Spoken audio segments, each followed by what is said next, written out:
Habang magkasamang nagpapalipas ng oras sina Song Jinwoo at Cha Hae-in ay unti-unti namang may paparating na sakuna sa Seoul. At habang papalapit ang pagbubukas ng napakalaking gate, isang misteryosong nilalang ang biglang nagpakita sa lungsod.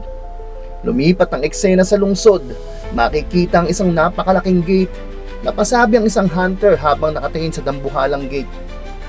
Ibig sabihin, magbubukas ng napakalaking gate na yun sa loob ng ilang araw. Isa na rin akong birang hunter ngayon. Hindi ko pwedeng ibaba ang aking depensa. At habang naglalakad nga ito sa mataong kalsada, ay may bigla na lamang bumangga sa kanya. Agad niya itong tiningnan ng masama. "Hoy, ano bang problema mo?" Ngunit nang lingunin nga niya ito, nakita nga niya ang isang napakalaking nilalang na nakatingin sa kanya.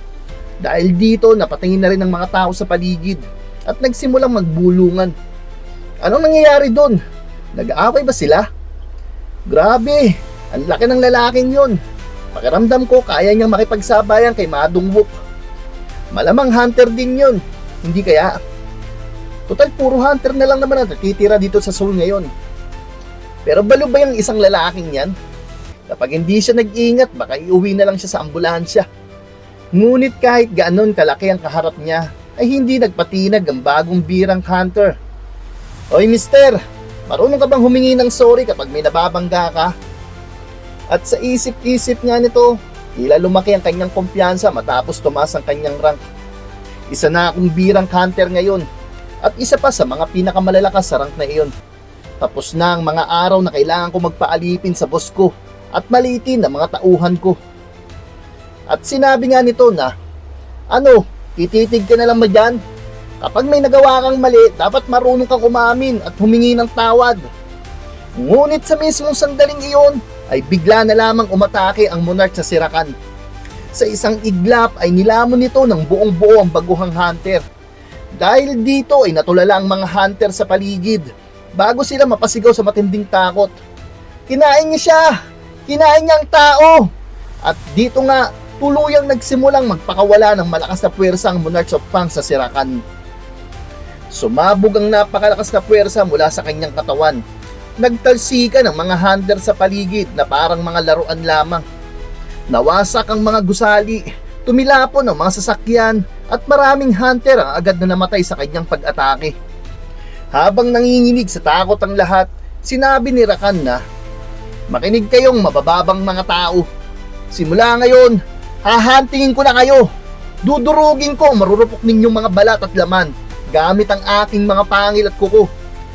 Ako ang King of Beasts, ang Monarch of Fangs. At kung may lakas kayo ng loob, subukan nyo akong pigilan." At lumipat naman ang eksena kina Song Jinwoo at Cha Hae-in. Sinabi ni Jinwoo na, "May alam akong hotel malapit dito na sobrang sarap ng breakfast. Pwede tayong dumaan doon para makapag-ayos at makakain." At ngumiti naman si Cha Hae-in at sinabi nito na, "Mukhang ayos doon ah." At sinabi ni Jinwoo na, "Kung ganoon, tara na." Pagkatapos ay tinawag ni Jinwoo si Kaisel. Ngunit nang makita ni Cha Hae-in si Kaisel, ay hindi niya napigilang magtaka. "Sandali, akala ko ba sinabi mong malapit lang?" At kalmadong sumagot si Jinwoo na, "Oo naman, mga 5 minuto lang kapag tumakbo ko ng buong bilis." At dito nga ay napasabi na lamang si Cha Hae-in sa kanyang sarili na, gaano kalayo bang kaya niyang takbuhin sa loob ng 5 minuto? Samantala, lumipat naman ang eksena kay Chairman Woo Jin-chul sa loob ng Hunter Association. Agad siyang nilapitan ng kanyang assistant dala ang isang balita. "Chairman, may isang halimaw na umatake sa harap mismo ng gusali ng association." Nagulat si Woo Jin-chul. "Diyos ko, may mga nasawi ba?" Agad naman sumagot ang assistant niya na, "Hindi pa namin makumpirma ang eksaktong bilang sa ngayon, sir." Napahawak na lamang si Woo Jin-chul sa kanyang ulo habang iniisip ang lumalalang sitwasyon. Pero hindi ba may ilang araw pa bago mangyari ang dungeon break? Sapat ng problema ang gate na ito. Saan naman nanggaling ang halimaw na ito? At dahil alam niyang hindi ordinaryo nilalang ang kalaban nila, ay agad niyang tinanong ang pinakamalakas na hunter na naiisip niya. "Kamusta si Song Jinwoo?" Ngunit umiling na lamang ang assistant niya at sinabi nito na, "Hindi po namin siya makontak, sir." At dito nga ay napabuntong hininga na lamang si Woo Jin-chul. At sinabi nito na, "Mukhang ako na mismo ang kailangang humarap dito. Ngunit biglang may isang tauhan na biglang tumakbo papunta sa kanila habang inihingal. "Chairman! May isang hunter na nagkusang humarap sa halimaw!" Agad naman nagtanong si Woo Jin-chul na, "Ano? Si Song Jinwoo ba yun?" "Hindi po, pero ayon sa impormasyon namin, isa siyang world-class hunter na nagkataong nasa Seoul ngayon." At dito nga, ipinakita si Leonard Nirman na nakatayo sa harap na nakakatakot na Monarchs of Pangs na sirakan. Kahit isa siyang makapangyarihang hunter, ay ramdam niyang matinding pressure mula sa halimaw. At sa isip-isip niya ay napasabi siya na, "Kakayanin ko ba talaga to? Hindi naman dito patatapos ang buhay ko, hindi ba?" Dito niya lubos na nauunawaan na ang kaharap nila ay isang nilalang na lampas sa normal na antas ng mga hunter. At muli niyang sinabi sa kanyang isipan na, "Marahil, kaya ako napadpad dito sa Seoul ay dahil dito ang kapalaran ko. Ako ang dapat pumigil sa halimaw na yon gamit ang sarili kong mga kamay." Ngunit sa mismong sandaling naghahanda siya, ay may isang malalim na boses na biglang sumigaw, "Tabi!" At dito nga ay lumitaw si Thomas Andre. Hinawakan niya si Leonard sa ulo at basta na lamang hinawi na parang bata palayo habang malamig na sinasabing, "Umaharang ka sa daan ko." At lumipat naman ang eksena kina Song Jinwoo at Cha Hae-in. Ngunit habang nasa kalagitnaan sila ng pagkain, ay biglang nakatanggap ng tawag si Jinwoo mula kay Woo Jin-chul. Agad niya itong sinagot, "Hello, si Song Jinwoo ito. Ano yun?" "Mr. Song Jinwoo, bakit hindi namin kayo makontak kanina?" At kalmadong sumagot si Jinwoo na, "Kanina lang kasi ako nakabalik sa lugar na may signal." At dito nga, agad na sinabi ni Woo Jin-chul ang totoong dahilan ng kanyang pagtawag. May isang halimaw na nagwawala ngayon sa gitna ng Seoul. Napatigil si Jinwoo matapos marinig iyon. "Imposible yun. May ilang araw pa bago mangyari ang dungeon break." Ngunit seryosong sumagot si Woo Jin-chul na, "Pero totoo ito." At dito nga ay agad na nagtanong si Jinwoo, "Ilan ang bilang ng mga halimaw?" Ngunit ang sagot ni Woo Jin-chul ay lalong nagpabigat ng sitwasyon. Walang kailangan tansyahin dahil iisa lang ito. Isa lang. At sa isip ni Jinwoo, nagsimula siyang mabahala. Lahat ng hunter ay nasa Seoul ngayon para pigilan ang Giant Gate at ang dungeon break. Pero kahit ganun, hindi nila mapigilan ang isang halimaw na bigla na lang sumulpot. At dito nga ay muling nagsalita si Woo Jin-chul. Hindi ordinaryong halimaw ang nilalang na ito. Binura nito ang isang buong guild sa isang iglap lang. At ayon sa pinakahuling report, si Thomas Andre mismo ang humaharap dito ngayon. Dahil dito ay agad na napaisip si Jinwoo. Hindi maaari. Inutusan ko ang aking mga shadow soldier na bantayan sina Thomas Andre at ang iba pa. At agad akong balitaan kapag may kakaibang nangyari. Kaya bakit wala silang naibigay na report kahit may halimaw na kayang pumatay sa isang buong guild? Ngunit dito nga ay bigla siyang natigilan. Ramdam niya na may kakaiba. Mahina ang presensya ng aking mga shadow soldier sa Seoul. Para bang may kung anong pumipigil sa koneksyon namin. Ano ba talagang nangyayari? At dito nga ay biglang nagsalita ang system. Hindi matagpuan ang itinakdang shadow soldier. Lalong lumalim ang pag-aalala ni Jinwoo. Kahit ang mga shadow na ginamit ko bilang koordinasyon ay nawawala rin. At dahil dito, ay agad niyang sinabi kay Cha Hae-in na mukhang may malaking problema ngayon sa Seoul, South Korea. Nagulat naman si Cha Hae-in. Nagkaroon ba ng dungeon break? Ngunit umiling si Jinwoo. Hindi. Pakiramdam ko may iba itong dahilan. At habang pinagdurugtong niya ang lahat ng impormasyon, ay unti-unti niya napagtanto ang nakakatakot na posibilidad. Isang napakalakas na halimaw, isang national level hunter na aksidenteng nakasalubong ito, at nawawalang koneksyon ng aking mga shadow.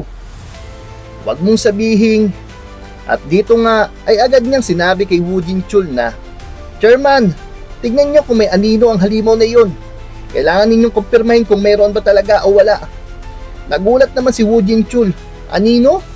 At seryosong sinabi ni Jinwoo na, "Dahil malamang may isa pang napakalaking halimaw na nagtatago sa loob ng isang invisible shadow." Lumipat naman ang eksena kay Thomas Andre. Dito, makikita si Thomas Andre na handang-handang harapin ang mabangis na Monarch of Pangs sa sirakan. Habang papalapit siya, ay agad siyang nakilala ng mga hunter sa paligid. "Si Gulayat yun! Si Gulayat!" At dahil alam niyang hindi ordinaryong laban ang magaganap, ay agad siyang sumigaw. Huwag kayong tatayo lang dyan, mga inutil! Ilikas niyo agad ang mga sibilyan! Pagkatapos nito, ay malabig niyang tiningnan ang halimaw sa kanyang harapan bago bumulong sa sarili na mukhang hindi alam ng mabangis na hayop na ito kung saan ang lugar niya. At ang mga baliw na halimaw ay dapat pinapalayas. Yan ang batas ng mundo.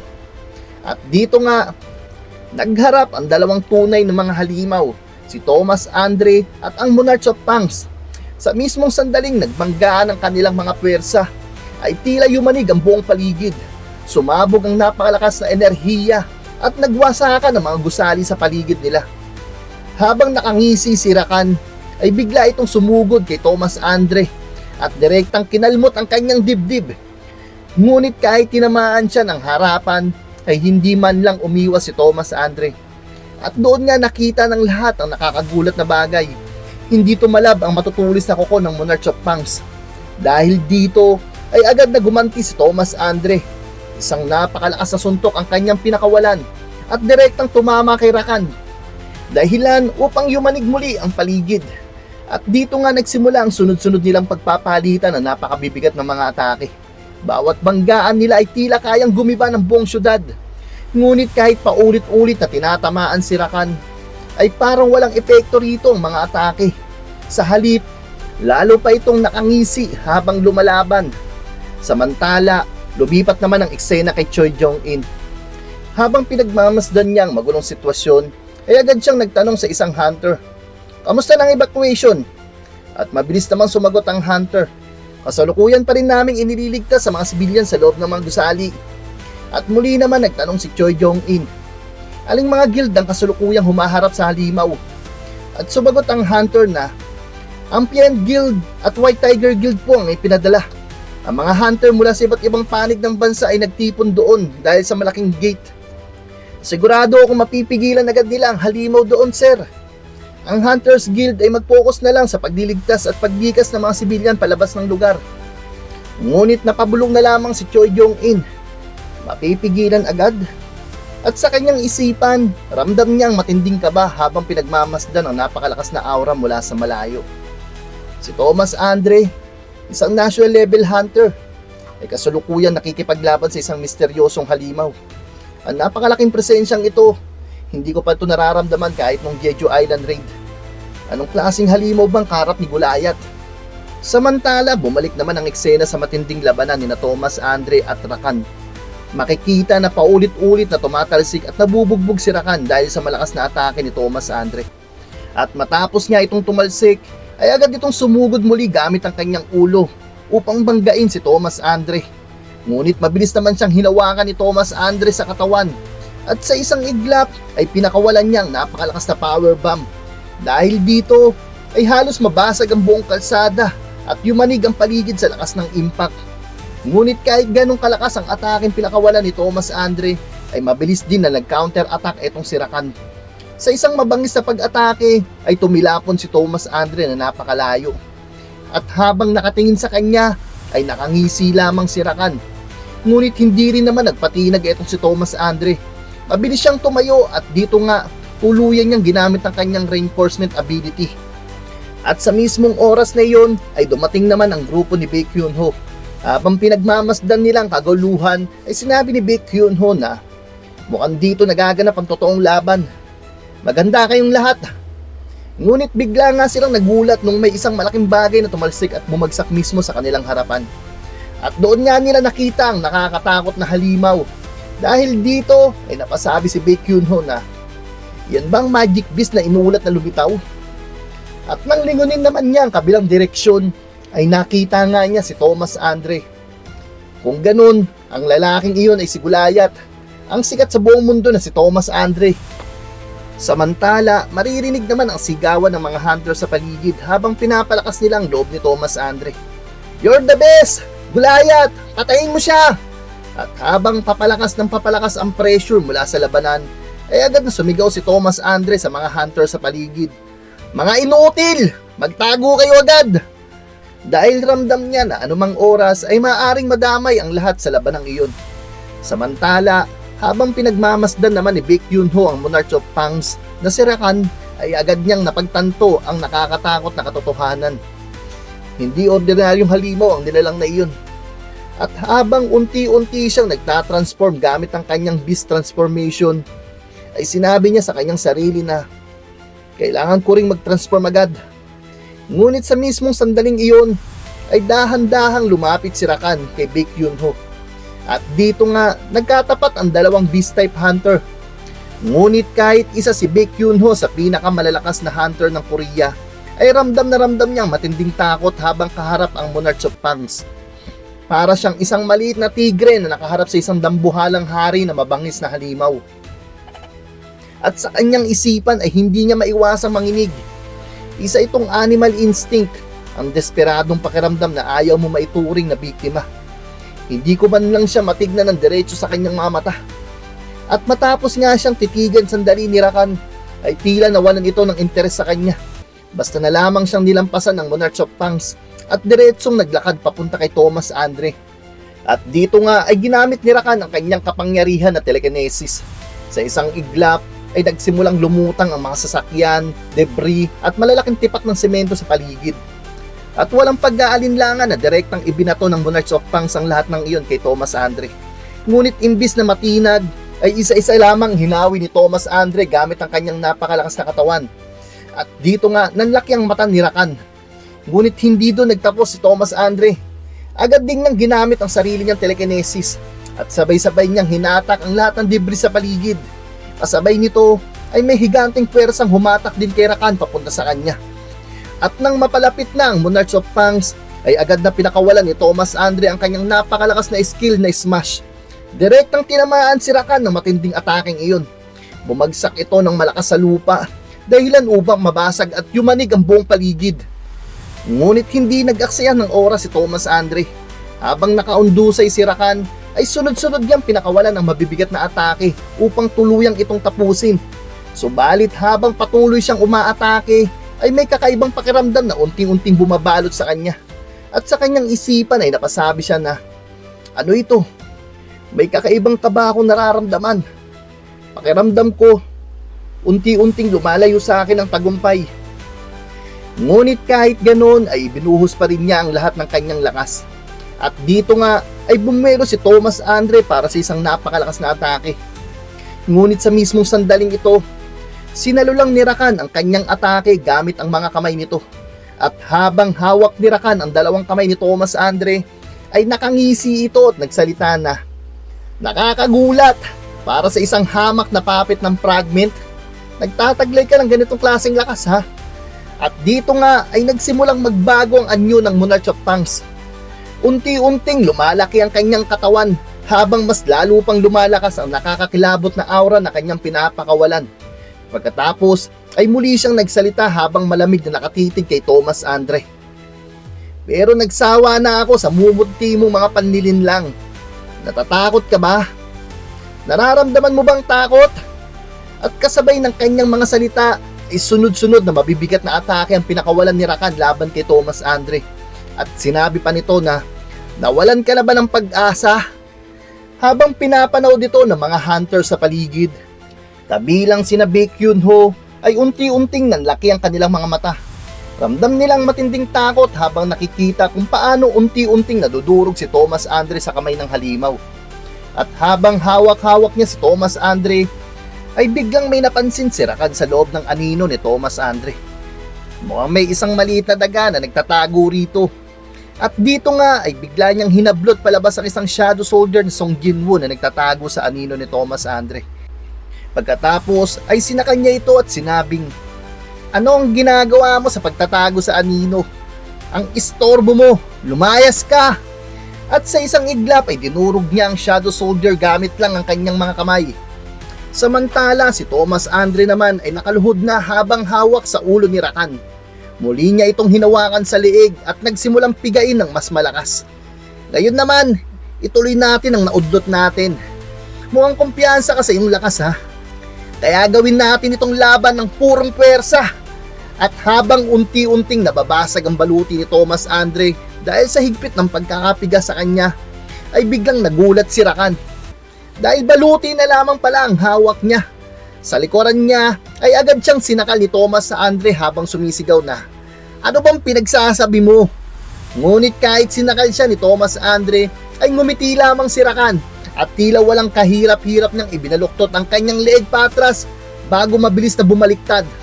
Pagkatapos nito ay dinakma niya ang ulo ni Thomas Andre at malakas na inihampas ito sa lupa.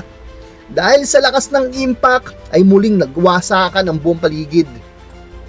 At habang hawak-hawak niya ang mukha ni Thomas Andre, ay nakangisi siya at sinabi niya na, "Pasensya na, pero nagsisimula na ako magutom." Ngunit sa mismong sandaling iyon, ay bigla na lamang may isang malakas na atake na tumama sa mukha ni Rakan. Dahil dito ay napatras ang Monarch of Punks habang nagulat at nagtaka. At nang lingunin nga niya kung sino ang matake sa kanya, ay doon nga nakita si Leonard Nierman. At sinabi nito na, "Hindi kita hahayaang gawin ang gusto mo." At dito muna natin tatapusin na napakatinding laban na ito. Habang unti-unting nadudurog si Thomas Andre sa kamay ng Monarch of Punks, ay bigla namang sumulpot si Leonard Nierman upang pigilan ang halimaw. Pero sapat ba ang kanilang lakas laban sa isang tunay na monarch?